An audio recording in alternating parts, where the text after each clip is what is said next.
The Barnabus Project by the Fan Brothers.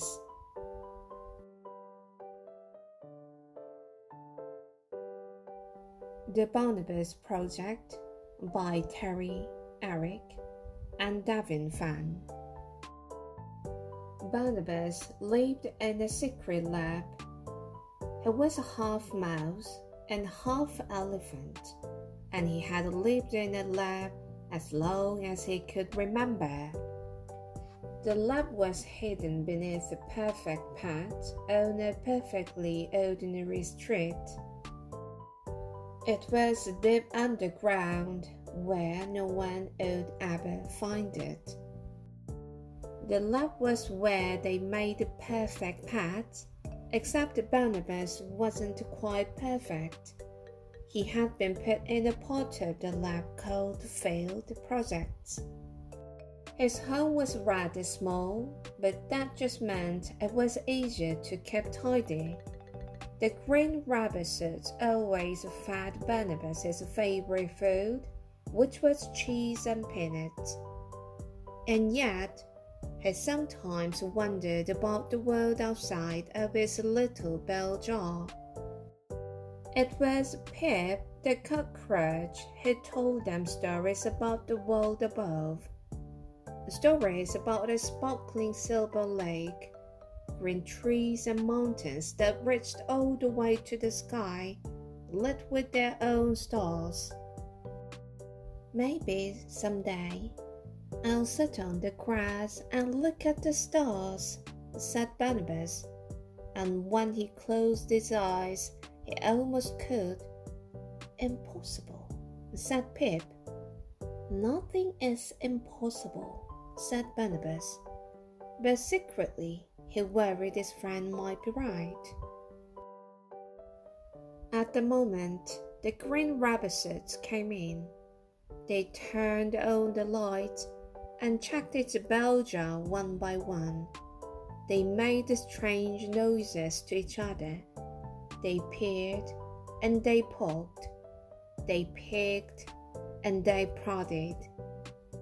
They put red stamps on all the jars. Then they left. What does it mean?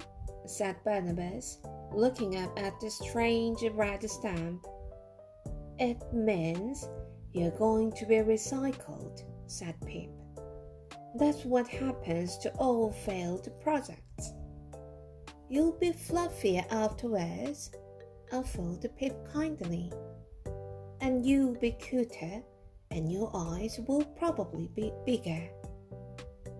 I like having small eyes, said Barnabas, although he wasn't even sure anymore. Barnabas slumped in his jar. He wasn't fluffy enough, and his eyes were beady. But he liked himself just the way he was. And what if, after he was recycled, peanuts and cheese were no longer his favorite foods? What if his friends didn't recognize him after? What if he no longer cared about green trees and mountains lit with their own stars? We need to escape, said Barnabas suddenly. The other failed project gasped, but then they cheered. Impossible, said Pip. Nothing is impossible, said Barnabas, who took a step back. And he kicked as hard as he could. He charged at the glass. But the bell jar was much stronger than he was. Finally, Barnabas made a sad sound with his trunk. A tiny crack appeared. He was free. Then he freed the others, the dust bunnies, lighter Royce, Bumblebee, the Amotex, Mushroom Sloth, Wally the Ripple, Stick 1 and Stick 2, Quat, Mosh, Pompidou, Fatal, Blinky the Bottommouse, Rowell, Versible, Spike, Pinto, Chloe, Pip, Liv, all of them. You have to understand They had never been outside of their jars before. There was quite a commotion. They hooped and sang. They chirped and hooted. They stretched their legs and jumped for joy. When they calmed down a bit, they peeked over the edge. The floor was far below. "Now what?" said Quet. "We have to work together," said Barnabus. One by one, they helped each other down until they finally reached the floor. "Shh," said Barnabus, and they all fell silent. Then they heard it too, the footsteps in the corridor outside. "Quick," said Barnabus, "we can go through here." He didn't like dark places, but the footsteps were getting closer. Everyone crawled into the band with Little Royce leading the way. It was a tight squeeze for some of them. The vent led into the most secret part of the secret lab. They all looked up. "We need to run!" cried Pip, but Barnabus couldn't run. The great sad eyes seemed to be looking directly at him. "We can't leave it behind," said Barnabus. "It's scary," said Pip. "It's monstrous," said Quert. "It's appalling," said the Amoltex. "It's a failed project," said Barnabus, "just like us." They walked together to turn the great valve that opened the tank, but it was too late. The green rubber suits had found them. Just when all seemed lost, the tank doors swung open and water flooded into the lab. Up the water carried them, up to the world above. When they finally opened their eyes, they were in a puddle surrounded by shelves of perfect pets.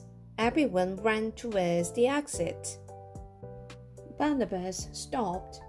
It was almost like looking in a mirror, except Barnabas' eyes were bigger and his fur was like a candy floss. He was perfect. Barnabas Pip called from the front of the shop. "Look, it's the outside world." Barnabas ran to join his friends. He might not be perfect, but he was free.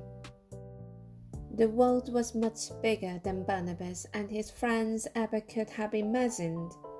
And just like Pip said, there were mountains that reached to the sky, lit with their own stars. "You're right," said Pip. "Nothing is impossible." Soon they found a place full of sunshine and happy noises, green trees and soft grass, a place that might be home. It wasn't always easy, but they always stuck together. Terry, Eric, and Devin found our brothers, writers, and artists who have been dreaming up stories and characters together since they were young. Terry and Eric are the authors and illustrators of the internationally acclaimed The Night Gardener and Ocean Mid-Sky, and the illustrators of several other best-selling picture books, including Chris Hadfield's The Dog is the Dog. Devin is a youth worker who has a passion for nature, adventures, and kung fu. The Barnabus Project is his first picture book and marks the first time the three brothers have collaborated on a book. Terry, Eric, and Devin all live and dream in Toronto, Canada, a city with mountains lit by their own stars on the edge of a sparkling silver lake. The end. Thank you for listening.